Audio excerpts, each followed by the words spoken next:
Hi, everybody, and welcome to Patricia's Real Talk.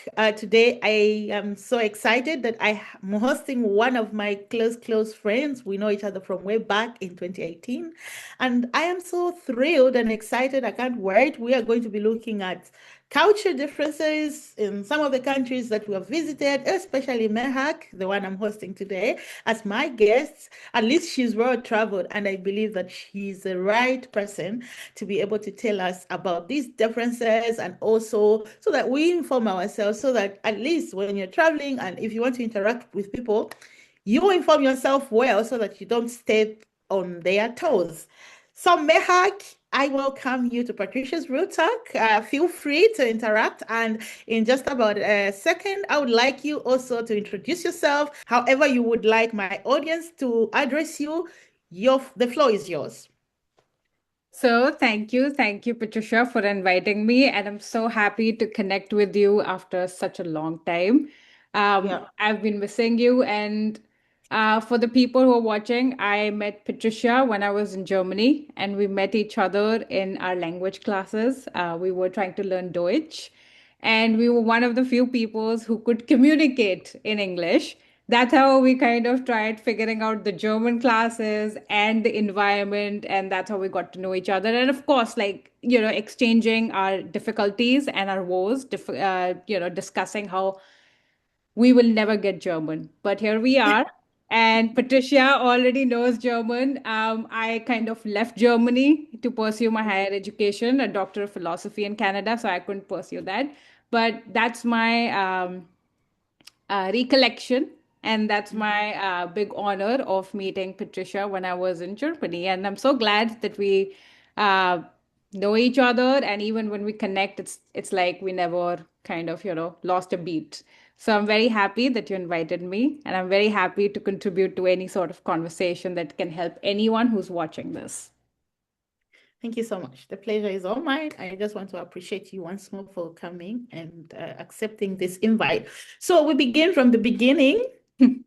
I want from the time I think we met, you had mentioned to me by then you were in Switzerland. I would like to know where you were in school then, or what were you doing? Were you exploring? Were you researching? I would like to find out like how you moved from Switzerland to Germany and how you moved to where you are now before we can establish how to start navigating the culture aspect. Yeah. So, my journey has been extremely fortunate, and I would say it has been with a lot of blessings that I was able to pursue education in different countries. So, I'm an Indian citizen. I was born and raised in India, and I pursued my bachelor's of education, which was bachelor's of honors in political science in India from University of Delhi. And that was a time when a lot of international programs were just coming up, a lot of international partnerships were just coming up. And that's when I had the opportunity, because a lot of people in my class knew about this new program in Switzerland, who were specializing in international relations. Now, someone who had big dreams of being at the United Nations and working for everyone, because I always thought that everyone has a superpower, right? People think that I'm good at sports, I'm good at arts, I'm good at crafts, I'm good at academics. My superpower, in my understanding, was that I can help. All I know is how to help. I might not be the greatest academic or the greatest researcher or the best of friends, but I know I can help people. So it's like, what's the best place to help? That's the United Nations. So with that thought process in mind and with a lot of blessings, I say blessings because I never really thought about moving out of my country.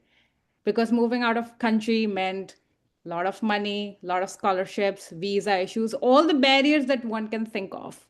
So with a lot of, persuasion and help from everyone, I applied and I went to Switzerland. And that was more about, just a lot of fortunate things going right, because I got my visa 1 week before the classes were about to due, the flight tickets and everything. And I pursued my education, my first master's degree in Switzerland, in Graduate Institute of International and Development Studies. I had other colleagues from my college as well. But once I was there, I realized that one also needs superior let's say, research methods and a very in depth knowledge of things. So the degree that I had was somehow recognized as a very practitioner's degree, someone who can just work and be hands on, do the field work. But there was no intellectual depth about knowing about people. How do you navigate difficult circumstances? That requires one to really go underneath and understand your own assumptions of how you are as a person, right? If I want to help someone, I can't just help because I want to help. I need to understand the other person's needs. And with this Exactly. thought process in mind, a lot of my professors suggested that I should pursue a very theoretical degree. Theoretical meant that, something that would help me understand my own assumptions of why I want to help and whom do I want to help. And that's when I pursued the another master's degree, which was in social theory. And that degree was extremely, well structured, in depth, extremely theoretical, but also financed by the Deutsche government because higher education in Germany is financed. So that really helped me be in Germany and helped me pursue that degree, understand my own ideas, and that prepared me to apply for a PhD project and then, pursue that in Canada, where I could find a supervisor who would understand what I wanted to do. So that has been my journey, like the intellectual journey of reasons and how one reason led to the other destination for education. Wow, quite profound. Thank you. Okay, so we come to the culture aspect. You move from India, as I understand, India is a really deep cultured country. The people there, they're like the Africans. I would say they value their culture and they're strict to it. And obviously, they are brought up, as I see, that the families try to bring up siblings in a way that they don't forget their culture. Then you move to Switzerland, you come to Germany, then you move to Canada. So I would like you to explain as you navigate through this route, what is the major difference that you can say Switzerland was compared to Germany? What is it about Germany, or how do you, to make it in simpler terms, when people ask you about Switzerland, Mhm. what would you say the country is all about? When they ask you about Germany, what is it all about? When they ask you about Canada, but probably about the US, about India, how do you integrate all these experiences into one thing and then also separate them into what they are? So that's a really deep question in the sense that it goes anywhere and everywhere because we're talking about culture, right? We're talking about Yeah. people. And if we actually narrow it down, it's about how people think and how people live. Mhm. So I wouldn't, I do have experience of being of living for a very long time in four different countries and navigating their everyday life. But at the same time, I have my experience is also limited in the sense that I've been born and raised in Delhi, which is the capital of India. Mhm. The dynamics of living in a capital city are very much different from, let's say, living in a second tier city. So from Delhi, my move was to Geneva, which is anyway intercultural center because of the United Nations. So it has population that's always on the move. People who work in those offices and who are international, who are studying even in high school, all of the students are professionals and they are from different countries. So, and India itself, especially Delhi, is also extremely intercultural. It's anyway diverse. So diversity was, in fact, I actually took diversity for granted when I was in Geneva and Delhi because that's how I've grown up. Like even in my school, it's linguistically plural. Like not everyone spoke Hindi and not everyone spoke in English. You have so many different languages. So if you are sitting in a class of 40 students, you have people who are speaking multiple languages, multiple religions, multiple cultures, multiple Mhm. traditions as well. Not everyone, every household is the same, even if you can come from the same caste or religion or even like historical backgrounds, right? So I took diversity for granted, I never thought about the challenges I would face when it comes to diversity, that I'm leaving a culture and going to a new culture, and then I would have to navigate how it would be. So, in that sense, that never crossed my mind. But there was one thing that kind of made me think more about my own personal life was the idea of being so fast. Geneva was extremely fast in its way because, like I said, Geneva is intercultural. People who are there, even who are studying, they are professionals. They are here for like 2, 3 years. They're not there for like living or like habitating in that country for a long time. It is just one stop where they're going to move to the next. Um, and moving beyond Geneva is something that uh, I cannot speak much about because I did not live there. But what I can say is that if you find a lot of people who are, let's say, native to that area, they have their own culture. That's a very homogeneous, very conservative culture. An example of that would be if you don't speak Francais, then don't try. Don't even like pretend that you want to know, right? Like, um, and this might have changed, right? Because I was there when it was 2014, and things have changed, since then. We've had COVID, we've got a lot of migration and etc. But the thing was that when you meet someone who's a native, they are very, in their corner. They would like to preserve how they are, like, but they don't have any issues with an immigrant.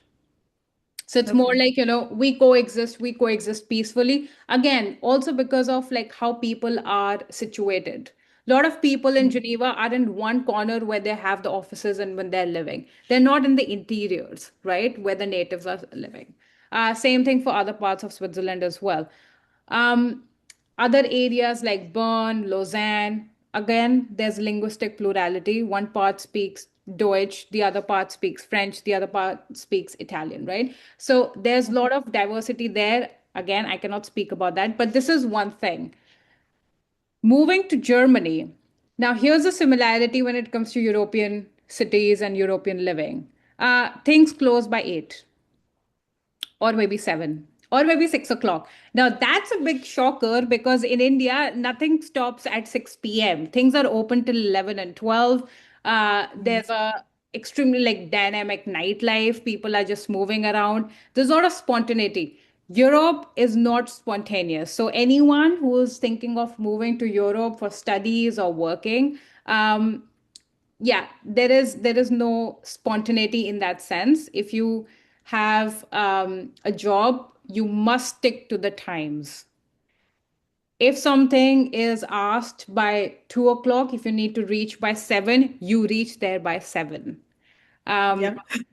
but in Delhi there's so much traffic. If someone is supposed to reach at 7, they reach at 9. Right? And Yes. everyone understands, and I think you can also relate to that, right? I um, can relate to that. And it brings me to one thing that I have remembered that you mentioned when we were in school. You had mentioned, because I remember we were waiting at the St. Joseph Stift there. yeah. And the train, I think, was about 30 seconds late. And you mentioned to me that, wow, that's the thing about Germany. In Switzerland, this would never happen. Then I asked you, I was like, really? Like, for me, this is like, they are really on time. Then you said, no, like in Switzerland, it's really like well structured. I just want to understand, because what we know is Germans are really timekeepers. They don't want to like disappoint people, especially when it comes to time. They are really on time. So when you say that this would never happen in Switzerland, I want to understand what is the significance there? Like, what's the difference? So, so the difference was exactly what I said. So my experience of Switzerland has been that the trains are always on time, the trams are always on time. And the reason why I say is that because I'm from India, I'm from Delhi. In my Mhm. education system, we did not rely on technology. Okay. Technology and internet was something that I kind of picked up when I moved to Europe. So I did not use a laptop to write my papers. It was still handwritten and everything. Same thing with cell phones. I did not grow up using a lot of phones and a lot of internet, and that means I did not rely on GPS systems.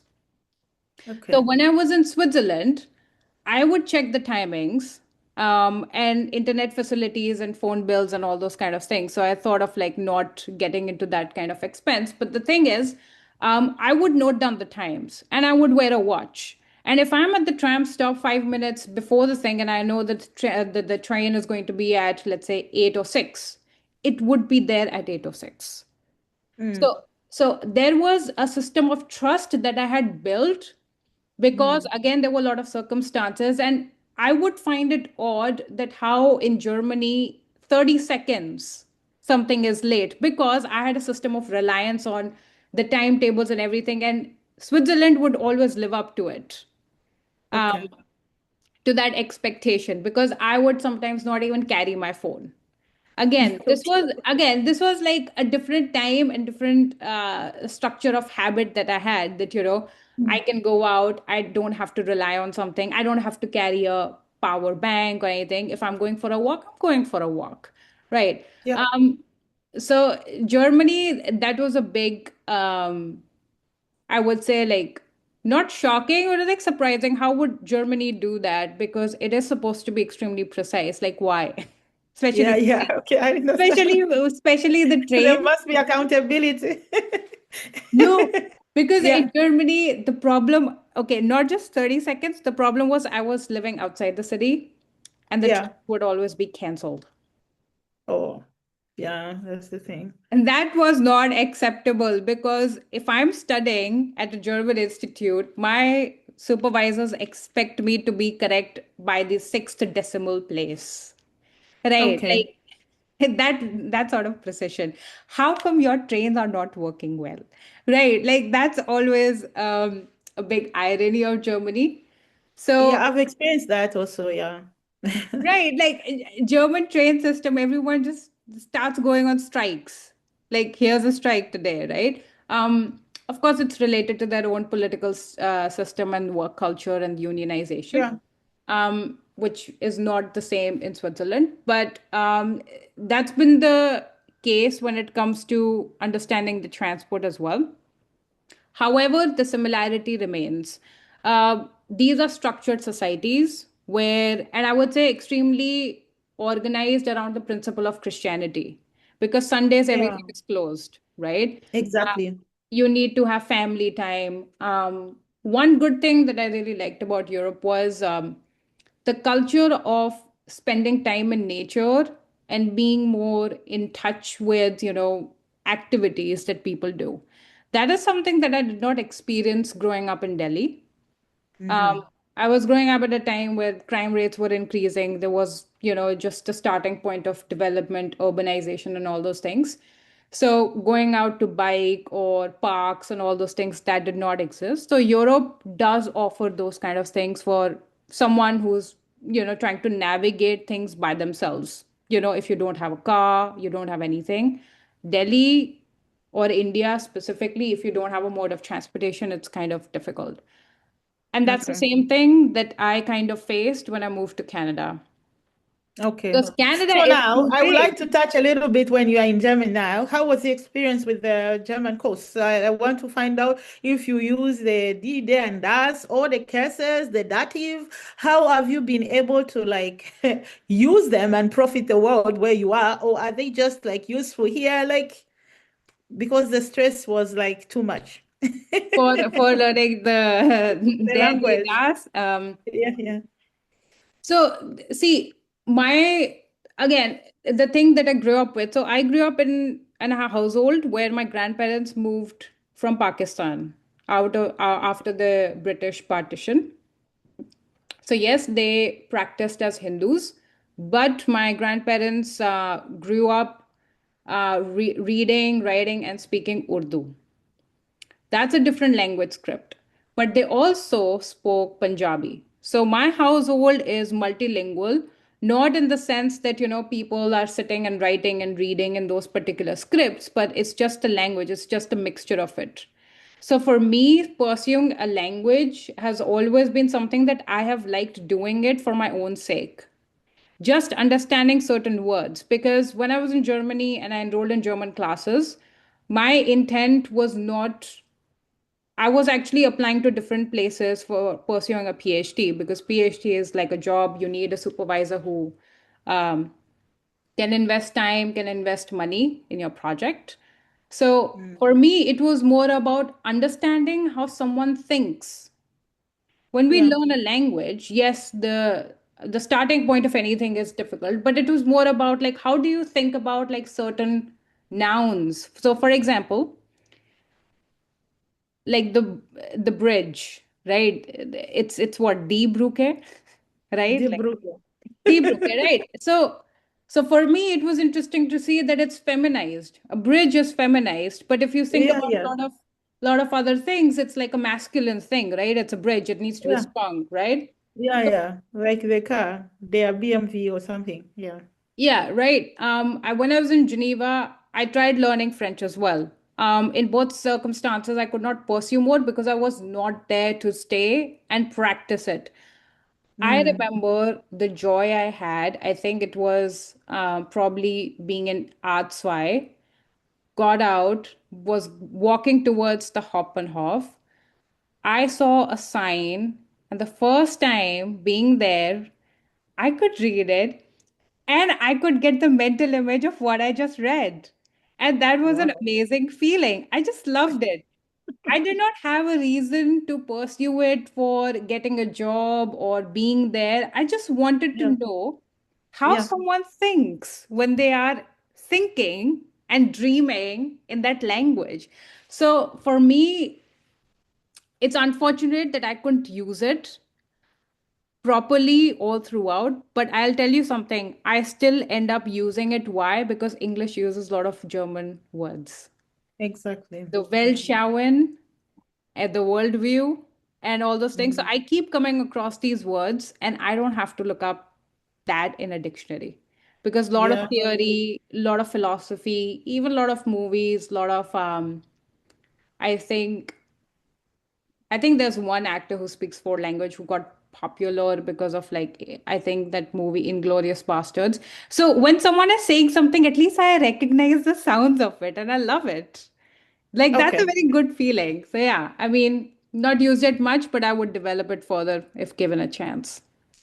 Okay. So now when I go on YouTube, I see a lot of comparisons, like Mm. people comparing the Australian, like academic aspect to that of German, to that of Switzerland, especially German with Canada, German with Switzerland. I would like to ask you, Mm. which educational structure do you think is well balanced among these countries? Like if you were to ask someone to do a bachelor's or a master's or even a PhD, which country would you recommend for what?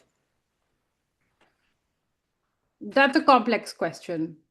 That's a complex question only because so I've been in Canada and while pursuing my PhD, I also taught a lot of people.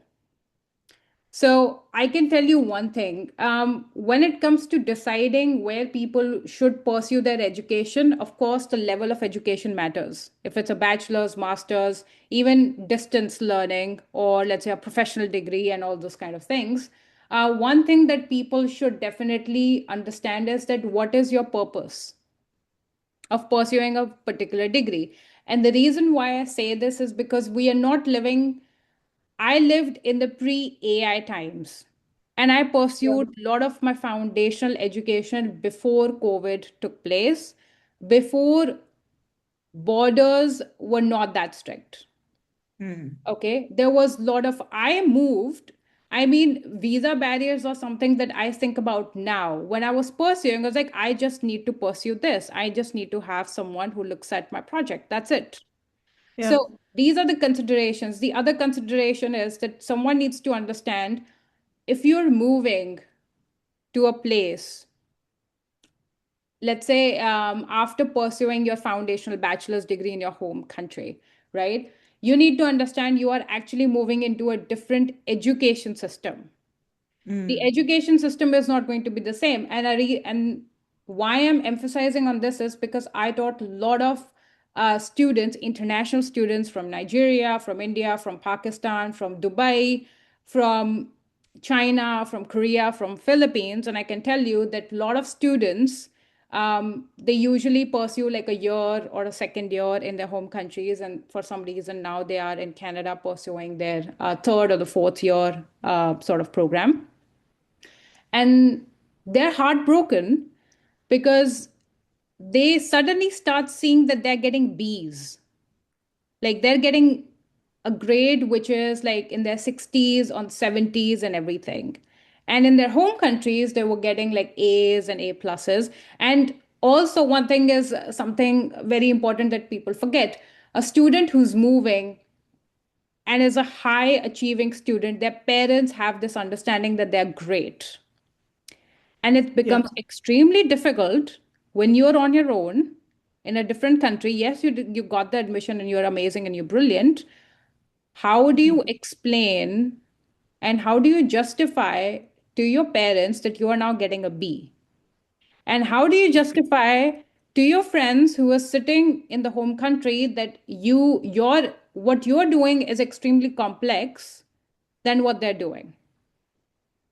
So Exactly. understanding that an education system is different, and different not just in terms of what they're teaching, in how they're teaching, is something that people need to keep in mind, that the grade is not that important. You need to Yeah. understand what you're being asked to do. So, Yeah. so for example, students here, like I see their lives and they're completely different from what I did in my bachelor's. So, Mm. students, let's say in the North American system, first it's a 4 year program. Second, they have to do extracurriculars. They have to take like 5 or 6 courses. Each Yeah. course would have, let's say, 2 hours of lectures given by professors weekly. Mm. That's like 10 hours already if you have to like multiply it. And then you have tutorials for those courses. Then you add like 5 more hours. Each course would have, let's say, a final exam, a midterm exam, two assignments, and 3 or 4 quizzes.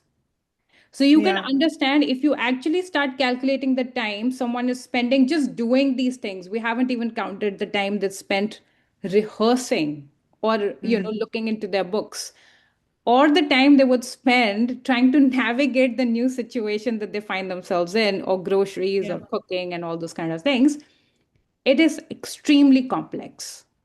So that I get it. comparison is something that people need to understand, that when you're moving, no matter where you go, the point is that Mhm. you need to understand how much you are going to invest in building not just that academic degree, but yourself.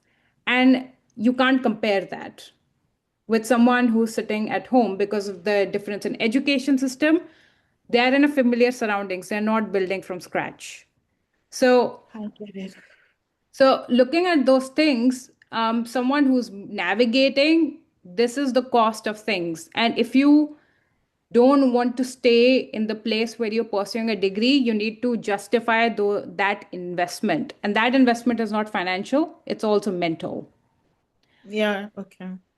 You right? know what? I also learned that because someone like made it clear to me, like one of my bosses in one of the companies that I worked for mentioned to me that mostly like these countries, they might be really good in something in terms of academics, but probably they have like an anchor specialty where which they are known for. For example, he like highlighted to me that German was good when it came to engineering.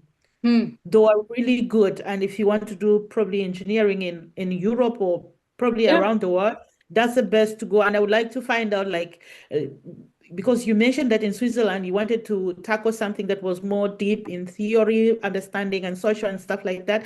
And I want to ask you this based on your experience. Do you think this is true or it's just a myth? I I would have to be careful with this one, only Mm. because we are with AI. Yeah, okay. Okay, the education landscape. So when you and I were growing up, probably education landscape meant that you have universities, you have colleges, and that's about it, right? Yeah, Um, exactly. right. But over the period of time, you have online degrees as well. Right. You have Hmm. distance learning as well. You can now, right now, you can enroll in a university that's in Paris, and you can, get degrees from somewhere else, write your exam at your home, other things. With AI, what has happened is there is a reconfiguration of um, the whole idea of how we see subjects, right? Like social sciences, probably it was like development studies, this studies, that studies, engineering was divided into one, two, three, whatever, whatever. Things are coming now together. We have Yeah. more interdisciplinary stuff that's taking place. So engineering does not mean only engineering. Probably it also means that you should be able to articulate and have good communication skills. Exactly. Yeah, you're Right. right. You need to be able to articulate. You can't be just someone who's building products and being a product manager or a designer. Now you also need to be Analytical. available, analytical, Mm. but also have like hands-on experience with, let's say, YouTube and marketing. You should Exactly. have at least that idea if you're not an expert. Right. So education itself is changing because the world we're living is changing. The demands and the needs of the world are changing. So Mm. if someone, yes, but there's one caveat here. Degrees have a ranking. Okay. Yes, So yes. Just like universities have rankings. exactly. So university rankings, they still matter, right? So for example, when someone is hiring, um, and I'm not sure if that's changing at all, but someone who gets, let's say, a degree of engineering from Germany versus someone who gets it from, um, let's say Canada. Chances are someone from Germany might be taken more seriously. The reason being because of the culture Okay. and the years of expertise that the professors have gained and the name that they have made for themselves. So if someone is, because a lot of these engineering companies, especially automobile industry, right? Exactly. If you are applying there and they see you from the degree, because understand that someone who is hiring might also be in that area, from that area. Exactly. Right. But if you're applying to an American office, they're more likely to choose someone who's from Canada because they understand the culture as well. They can Mm. communicate more. Right. So there are 10 million things that goes into the idea of like how hiring decisions are made. And that is something that the person needs to understand, that you are pursuing a degree. What is your main purpose? You want to be the best engineer, or You you need to want have to a be roadmap. Yeah. Right. You want to be someone who's from this degree and it has that kind of value in the market, or you want to be this kind of skilled person, regardless of where you get your degree from, and then eventually get the job. Right. Mm. Like what are you looking for in terms of marketability? You want to be the expert, or you want to just get hired immediately and then you will see from there. Okay.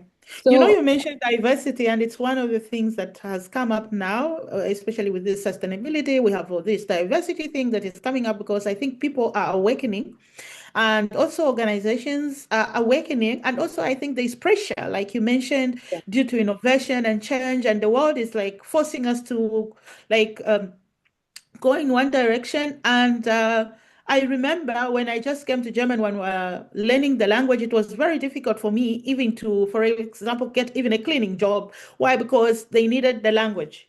But one thing I noticed, if you apply maybe to a hotel or something, they are very quick to call you. So then I had like a conversation with one of the managers at Price Hotel, just near Bahnhof there in Bremen. And, she explained to me that it's very quickly for them to like offer jobs in places like hotels to people like you or me, people that have migrated, because they feel like these hotels then promote diversity, they promote intercultural, and by so doing, they want to put maybe display on their website to showcase that they are international. So it's attractive for them. And it doesn't matter, maybe if you don't know the language so much, they would like have that pressure to like have you on board because of what you bring with. I want to find out, is that the situation in Canada? Like, are they that open in terms of like employing other culture? It's more like enclosed, and they only go out when it means that they don't have the expertise within themselves. I think so. There are two, three things that you have touched on with that experience. So one in Germany. So we both met in Bremen. Bremen is not Exactly. Berlin, but it's not Berlin. It's not Frankfurt. It's not like a big metropolitan city with a lot of diversity, right? Like Bremen is its Yeah, own. like Hamburg, where I am now. You don't have, yeah. Yeah, So I moved to Hamburg about 3 years ago. So now I'm based in Hamburg. so yeah, that's why you're so happy. So No. Yeah, so maybe you're right. I so moved because of the same. I felt like Hamburg was more international. And whenever I sent an application, it was easy to get like interviews from here. But Bremen was more or less like it's a nice city like that, but it's more enclosed and very yeah. dominant in terms of, yeah. Yeah, because again, Bremen is closed because again, it's a second tier city. It's not Yeah. as multinational. It does not have that capacity to, it's a port, right? Yeah. Bremen have it, right? So it Mm. cannot offer jobs for, let's say, an immigrant who's highly Yeah. educated in that sense, because Yeah. companies are not there, right? Like companies are Mhm. situated in the metropolitans. So Yeah. for them, if it's a question of diversity, it makes sense because someone who's visiting Bremen, of course they want to have people, say, what, it's multicultural and stuff, because people who are staying, they're international, they're not from Bremen, and they're Mm. definitely not like Deutschlander in that sense, right? So showing Yeah. that you have, different cultures around you kind of makes people feel good, more Yeah. like it's easy to, let's say, access even the Yeah. hotel services, right? Because you feel more comfortable in that sense, Exactly. right? Mm. So that's one aspect of things. And the second, of course, the region and what it has to offer, if it's first tier, second tier, metropolitan or not. The other Mm. is the need to showcase diversity. Now that's there were a Yeah. lot of big companies that you need to show that you are hiring women, racial people, LGBTQ plus, and Exactly. all those things. So all of those things are a big push in global north, and Mm. I'm actually surprised. Like I said, like in the beginning, I said I took diversity for granted. I didn't know that it was a big deal till I started, probably the second year of my college in Switzerland when I started applying for jobs. It's That a big deal. that's when I Yeah. started realizing, like, it was not something that I realized, because even when I was studying, I had like so many different people. I had people from Poland, I had people from, China, I had people from like Ghana, everything. Like, it was Yeah. not a big deal for me. But once you start navigating the interiors of living, because if you want to have a job, then you're catering to a population that's always there, or people who are providing services, they've always been there. So navigating that, I realized, okay, this is kind of closed. I don't just need to know French, I need to know Swiss French. and Exactly. and if I need to be there, I need to be in a certain way. I need to understand how probably people think in terms of how they organize their day, um, Yeah. punctuality, the way of dressing, even what you eat, right? Exactly. Because I come from a land where there's a lot of spices. Like, I correct. get it. It's Yeah, I like, know. Hindi is one of my favorite cuisine. right. Yeah. So So, so you need to really get into, okay, snack means one croissant. Okay. So I was like, mm, what? Right. So those kind of things kind of, it started happening, but it wasn't a big deal. I think right now, after 2020 or 2019, there's been a big push even in Canada for, we would love to hire someone. However, there are always caveats. So for mm, instance, in Canada, it's not a law, but there's a norm that you should hire Canadian permanent residents and Canadian citizens. Like, they should be given priority over, yeah, let's say, a foreign worker. So when you kind of put two things together, it can be something that there's a push for, but it might not actually happen. okay, yeah, Right. So, but everyone, in theory, everyone wants to have that niche to showcase. okay. So I would like also to ask you when it comes to sustainability, because now we are hearing a lot, and you mentioned the UN, they are investing a lot when it comes to climate change, mitigation, when it comes to green technology and all this. There's a lot of reporting, GRI, all these things that are into place. And I would like to find out from you, from your aspect, how do you view the future when it comes to sustainability? Will it stay, or it's something that will phase away eventually?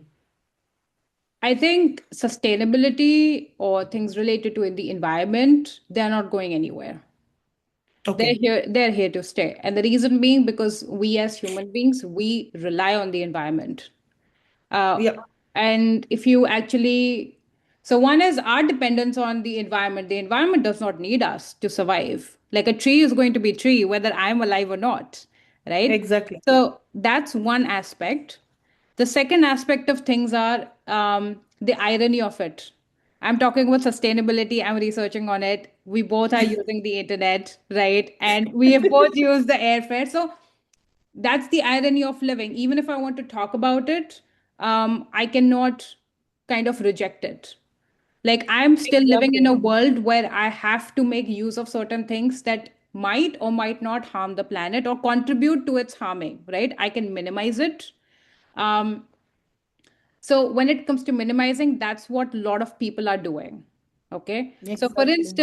So for instance, if you look at a lot of innovations, like how things are moving, everyone is either making products in terms of energy efficient air Yeah. conditioners or energy Carbon efficient. count. Yeah, carbon, Right. things like that. There has been, let's say the carbon footprints are being measured and all those Exactly. kind of things.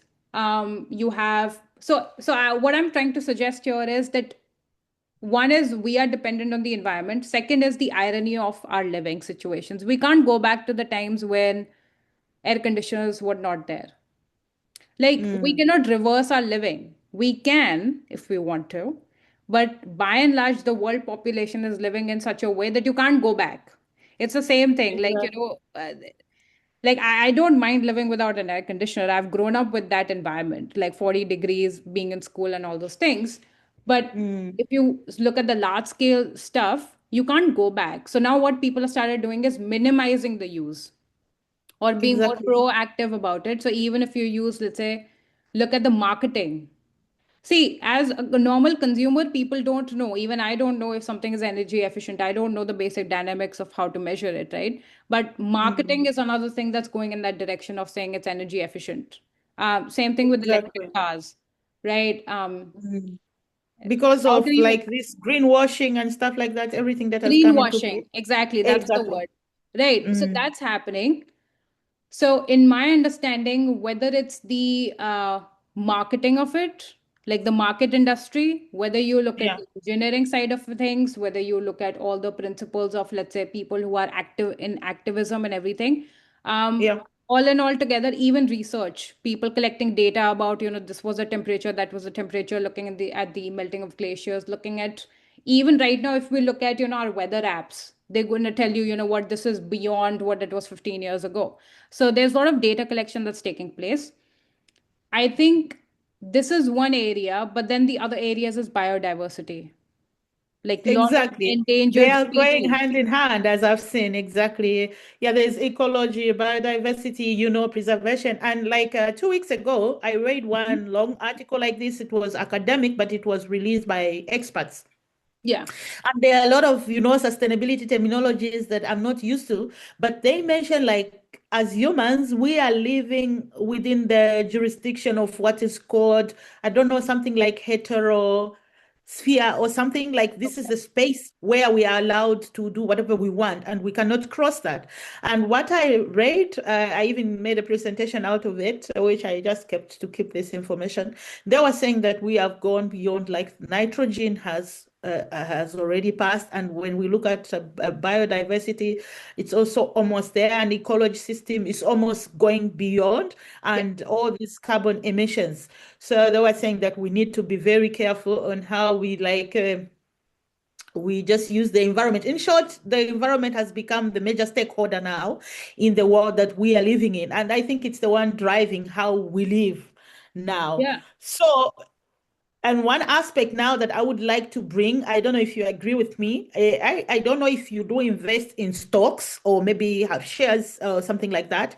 So it's something that I've been trying to do, especially that I did financial management and I was trying to just navigate to see how I am equipped with the knowledge. And so I've been like investing a little bit here and there and through some, mechanism of agencies that have come on board to allow people to invest in various companies and stuff like that. And one thing I've noticed now, it has become very rampant, and I think a lot of consultants are now using it, like also to gain money and also to highlight the world. It's the aspect that if you want now to buy stocks or shares in this world, you have to think sustainability. mm, If you just invest anyhow in all these companies because you feel like they are bigger or they are doing fine, you will end up losing your finance or your income or your revenue. It might just go in the water. So the direction now is that if you want to be safe with your money, you go in companies that value diversity, that are into sustainability. They are looking at the human rights aspect, and I want to find out how, like, you have seen that. Is this the direction that you have come across, or do you agree, or what is your view on this? No, I think what you're saying is actually a trend. I'm not an investor in stocks because I'm in a Mm. country where I don't have a lot of flexibility in that area of life. Okay, okay. But I am a researcher and I do understand where it's coming from because Mm. um, there's an understanding of who's the next generation of investor. And the next generation of investor is the Gen Z and Gen Millennials, right? You are right. And and as a group, they care more about these issues and the world in which we are living than, let's say, the previous generations. Not because they don't care, but I think there was very limited exposure to these kind of things. Mm. So if we think like millennials and Gen Zs, they have grown up with all these problems, like right at the Mm. outset they are told about these climate change issues and everything right from the get-go, issues of diversity, systemic racism. This is something that's Mm. taught, right? Mm. This is something that's exposed in nuanced ways, talked about, let's say, microaggressions, like how Mm. racism need not be something when someone gets up and says something to you, like how it kind of manifests in like small things, even like when you are taking a bus, right? Environmental safety, or like caring for the environment, how does it pan out?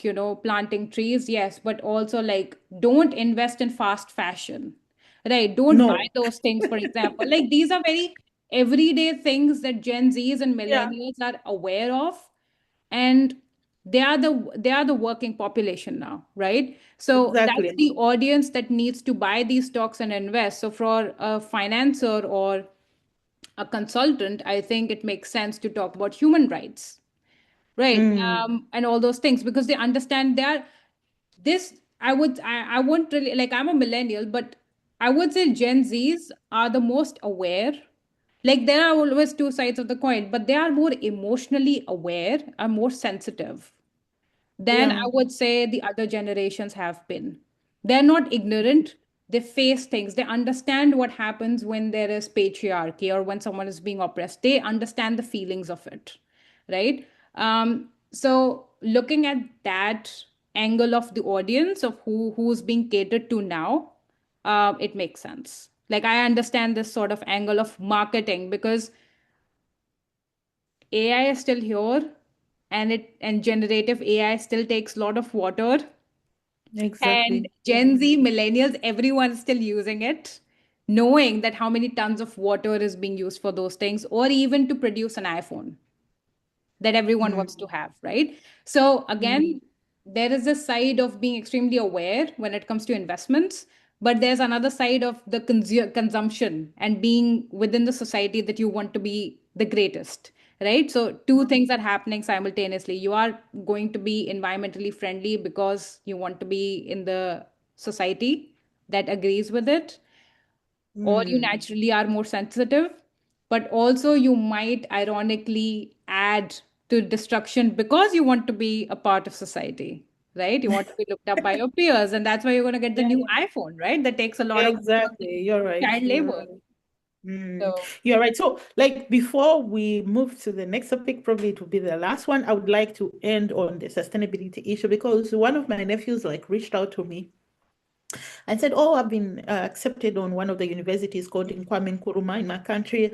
And he said, "I want to pursue law. You know, everybody wants to be a lawyer, doctor, all these careers that are common that people have been brought up with, and I feel like these are the top-notch careers." So I stood a little bit and I was like, "I know with law you can have your own firm and hmm. stuff like that." But I told him that, are they offering anything sustainability? He said, "Yeah, let me check." He said, "Oh, they are offering." I said, "Why don't you go for that?" Because I feel like you are still young and you can grow from this because you can start it from your bachelor's. But then he didn't understand what is it all about. And I explained to him, this is blah, blah. But I expect you maybe to go on YouTube, just Google, use AI and find out a lot because I feel like you are going to be more safer Yeah. Then he said, "What about international relations?" And I can work for the UN. I say, with sustainability, I think you can still work for the UN. You can still work for the EU. I feel like it has more to offer, especially in the future, because it's like a blossoming flower, but Mm. it hasn't blossomed yet, meaning that we still need more people in this career. And it's just coming up. So people need to divert or incorporate sustainability and stuff like that. Because I follow one Indian lady, she has a channel called Gen Sustainability, and she mentioned that, oh, you can come even if you're not professionally qualified, you can be trained and blah blah. These are things you can. So it points to the fact that you don't necessarily now need the qualification. Why? Because probably there's shortage of such people and they are willing to pick up anybody so long you have interest. But maybe in future, given maybe after 3 years or 5 years, there will be need that one is qualified. How do you look at that aspect? Should people pursue that, or should they just inform themselves while they pursue other careers? Like pursuing like sustainability as an option. Yeah, like as a main course, it can be leadership and sustainability, energy and sustainability, all these that have come up, enterprise and sustainability, all these that have been offered now. Or can they be lawyers or doctors, as well as maybe just have interest in sustainability? Which one? Yeah. So I think so there are two ways of going about it, right? Like I did not do any of my bachelor's or master's in this field, but I've always had an inclination towards it. Right. Okay. I think because the thing is I've grown up with a lot of indigenous ways of being, right? Like we would have water from the earthen pot because that would Mm-hmm. naturally keep it cool. Like that's something that you just grow up with. You don't grow up thinking it's sustainability. It's just something that was there. Yeah, just like in Africa, we do all these things, and you think, Yeah. okay, maybe we are doing it because maybe we don't have this, or maybe but it's a Yeah. normal way, but we don't wake up to say this is a sustainable way of, yeah. Exactly. So for me, the understanding is that a lot of us are actually practicing it anyway, right? Which means that you can integrate it in whatever you're doing at any stage of your life. So for Yeah. example, because sustainability, what does it mean at the end of the day? It means that I work with nature because nature gives me and I protect it. Like it's a mutual Mhm. respectful thing, right? Like Oh, yeah. having water from the earthen pot, what is it doing? Is it doing something? No. I can one day the earthen pot can crack and it can become the soil.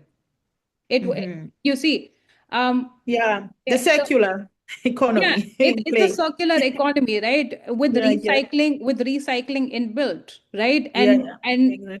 And what is your investment in it? Your investment is what? Like you can get soil and you just need to figure out the way it's done. An earthen pot cost less than, let's say, a refrigerator plus the electricity bills and all those kind of things, right? So the point Mm, that I'm trying to make here is in a lot of our cultures, this is something that we've grown up and it's always around us.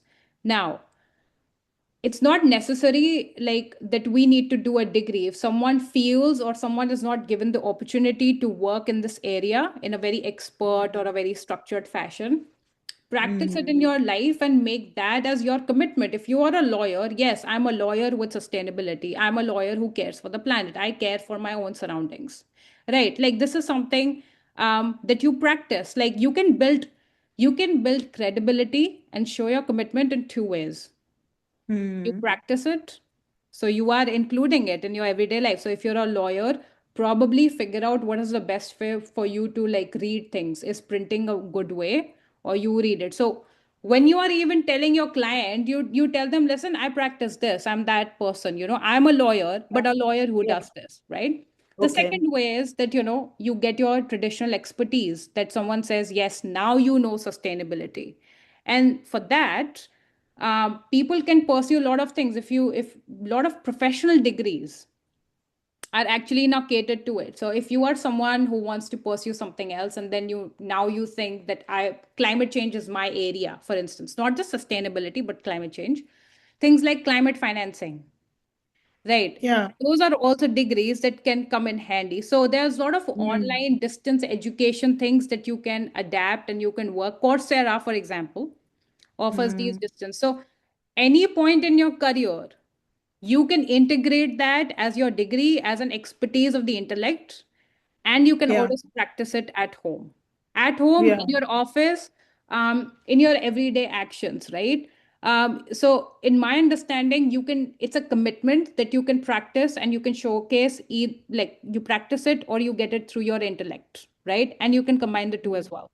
Like it would be odd that you are telling people to invest in something sustainable and you're not practicing at home, And you're not practicing it. You're right. You're right? just right.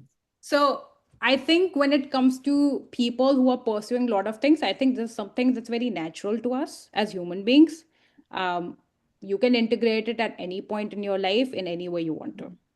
So that's Mm. how I kind of see it, and it's not going anywhere. It's always going to be here because planet and the earth from which we get things, whether it's not just about soil and food and other kind of things. It's just the everyday life. Like we depend on it, right? Like the minerals and Exactly. everything.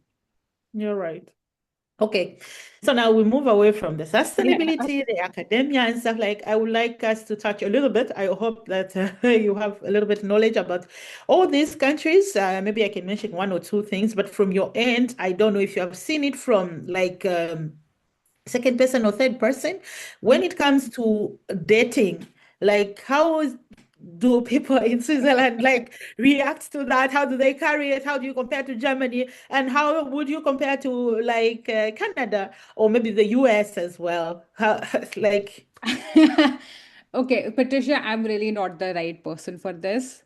Um, and the only mm, reason being that I did not really try and date, as in like, how people are thinking about going out, they're looking for a mm, date, they're, partying and all those kind of things. Uh, yeah, I so when I was in India, I was in an all girls college. So it was all women's mm, college, right? So there was very limited opportunity to interact with someone of the opposite sex and stuff like that. And the other thing is that most of the degrees that I've pursued, they have been like so intense. So, for instance, when I was yeah, in Switzerland, I was just trying to navigate how to be in a different circumstance. I'm trying to figure out the transportation, try and get food, like where do you get Indian food, for example? How do you manage money? How do you keep up with an education system that I have zero idea about, right? Same thing with mm, Germany. And PhD in Canada meant that I was not just studying for my research, I was also teaching and, working on other aspect of things. So okay. I am the worst person here if you want to talk about dating. But if anyone has any suggestions, please, I'm open to it. Basically, I don't know. Like, when people see you first time, because you're very warm, you're very outgoing, and then Oh. maybe that's why we clicked. Yeah, Like, I know you, me, and who's the other one? Delina, and the others yeah, that were a little bit more open. Yeah, so anybody who sees you like first hand, they might think, oh, maybe she clubs, or maybe she does this, yeah. maybe, but they wouldn't know that you are so much like immersed into this educational world, which is, I think, a good thing. So going forward, do you have any plans for your future? What advice can you give to the Gen Zs, the young ones, anybody who's will come across this video in terms of culture and would like maybe to watch it and get some insight? What last words would you love to like leave us with? I think based on what I've experienced in my life, I would say for everyone, not just the Gen Zs and millennials, I Mm-hmm. would just say go with the flow. Don't plan things. It might seem that I can look back and talk about my life and how things happen and stuff. And I always say it happened with a lot of blessings. Why? Because I never really thought about anything. I just I had one clear idea of what I like to do, um, what I'm good at.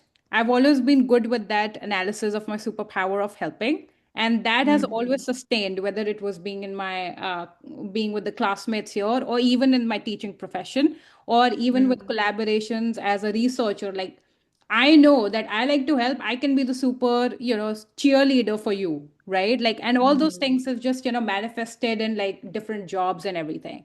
So I would just say dream big.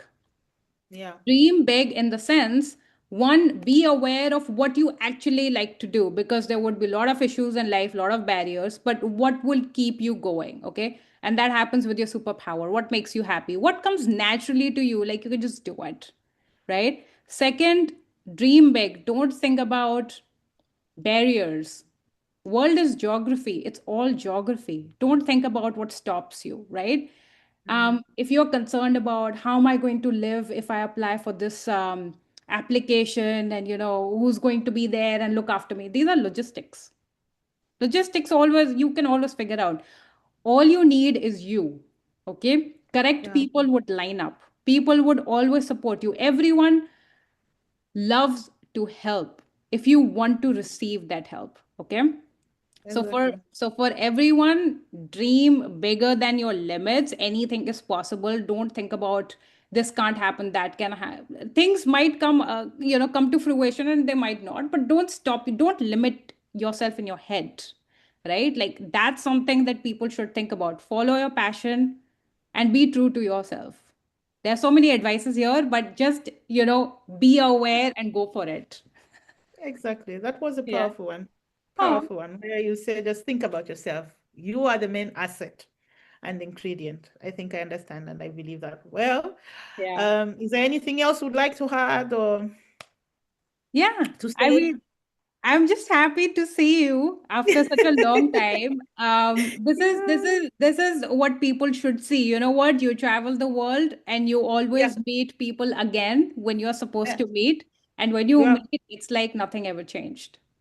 And that's how exactly. life is. Like, it's not like a straight line that you keep moving and all those things. You meet people with love, and the love comes back, right? So this is how it needs to Exactly. be.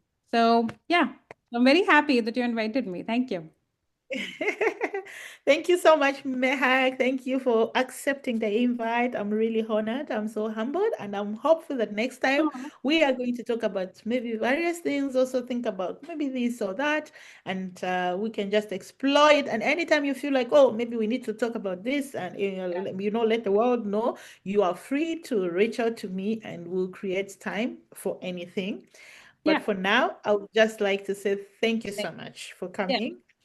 Yeah. Yeah, Thank you and so thank you much. so much for being here. I wish you well in all your endeavors, in your studies, in your research, whatever you're doing. And I'm hoping and I pray that life will give you the very best. Oh, thank you so much. And I pray the same for you. Right. And let's Thank you hope so much. we meet each other in person very soon. Yeah, but by the way, when are you coming to Germany or to Europe, let's say? I hope so, really soon.